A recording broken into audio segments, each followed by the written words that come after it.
جو ہے میں آپ کے سامنے پڑھوں گا۔ افیسیوں کے نام پالوس رسول کا خط، اس کا 4 باب اور اس کی 8ویں آیت۔ بائبل مقدس میں لکھا ہے،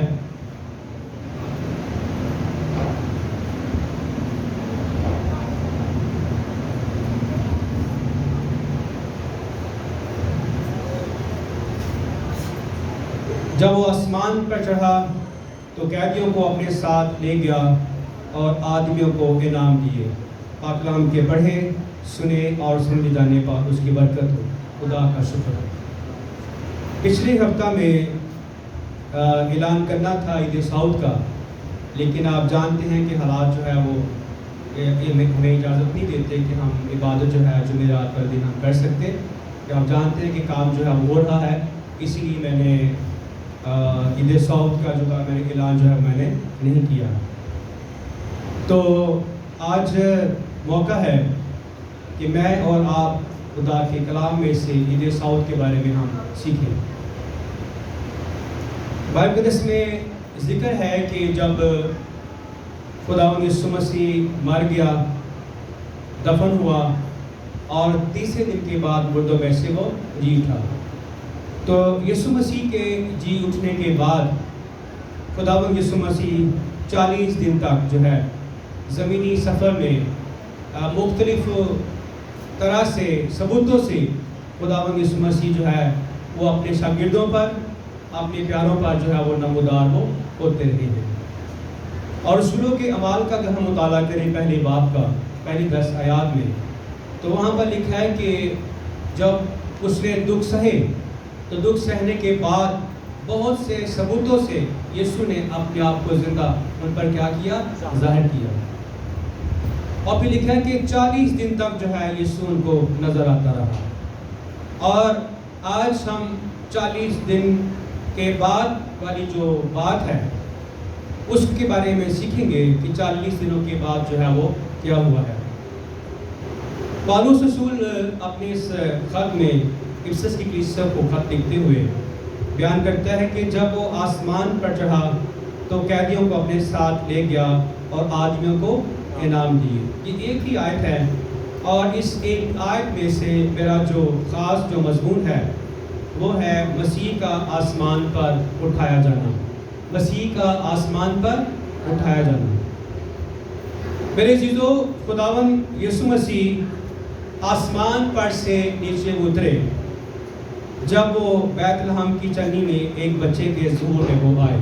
اور دوسری بات کہ مسیح اس وقت نیچے اترے ایک غمگین انسان بن کر اور رنج سے آشنا ہو کر زمین پر وہ اترے ہیں۔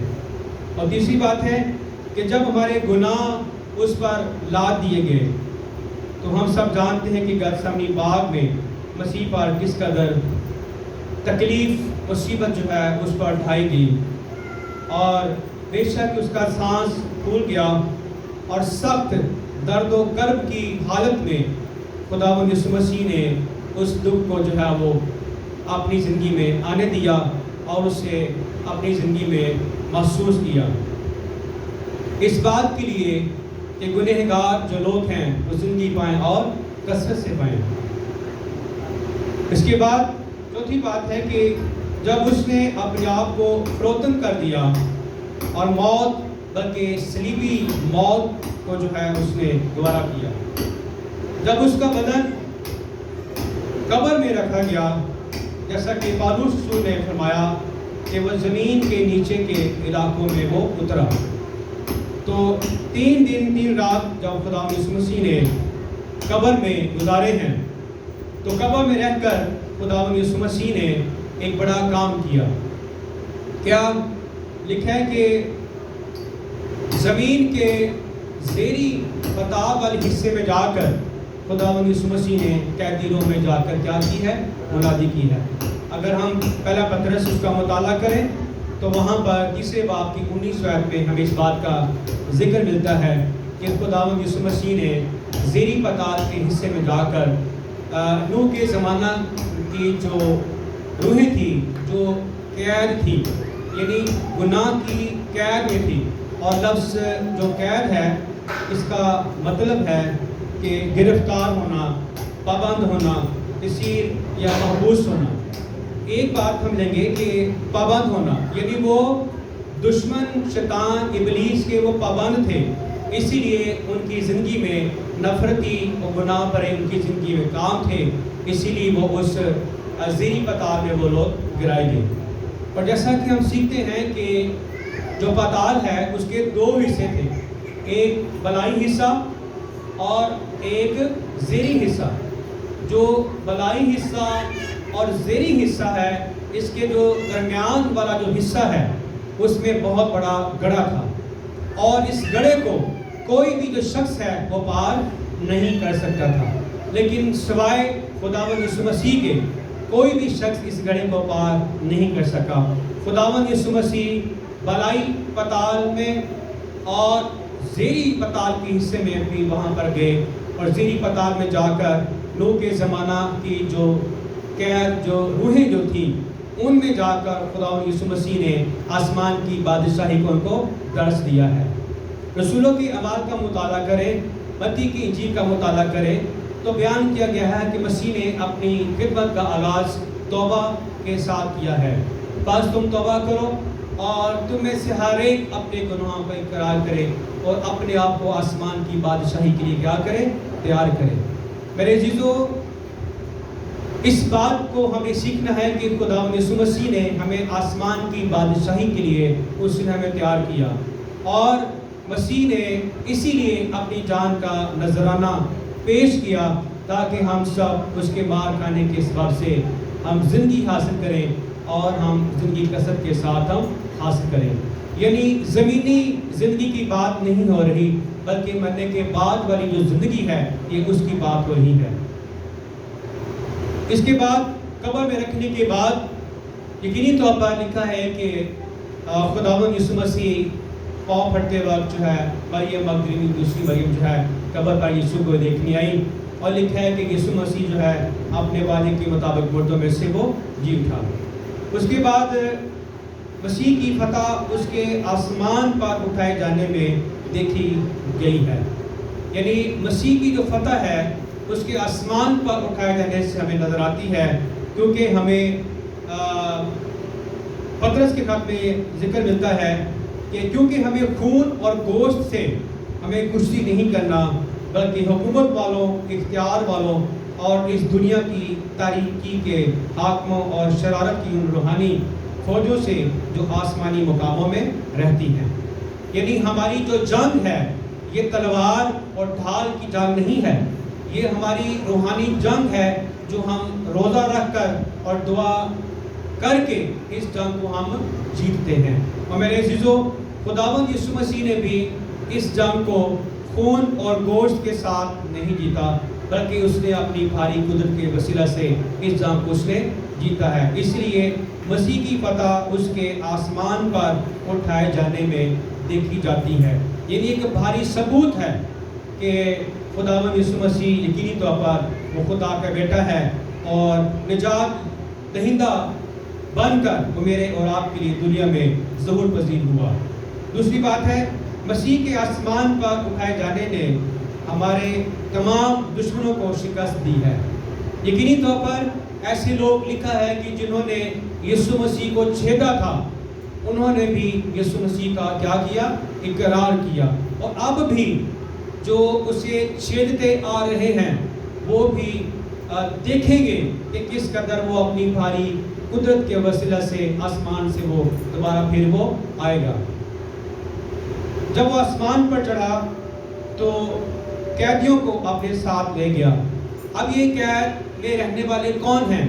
میں نے جیسے شروع میں فرمایا کہ نوح کے زمانہ میں جو لوگ گناہ میں لت پت ہو چکے تھے، پہلا پطرس اگر ہم مطالعہ کریں تیسرے باب میں پڑھیں تو وہاں پر صاف ذکر ہے کہ نوح کے زمانہ سے جو روحیں غلامی میں، گناہ کی غلامی میں جنہوں نے زندگی اپنی بسر کی ہوئی تھی، جو گناہ کے غلام تھے اور شیطان کی غلامی میں جو زندگی گزار رہے تھے، یعنی جو قیدی تھے، یعنی جو گرفتار تھے، جو پابند اور مجرم تھے، ان لوگوں میں جا کر مسیح نے منادی کی اور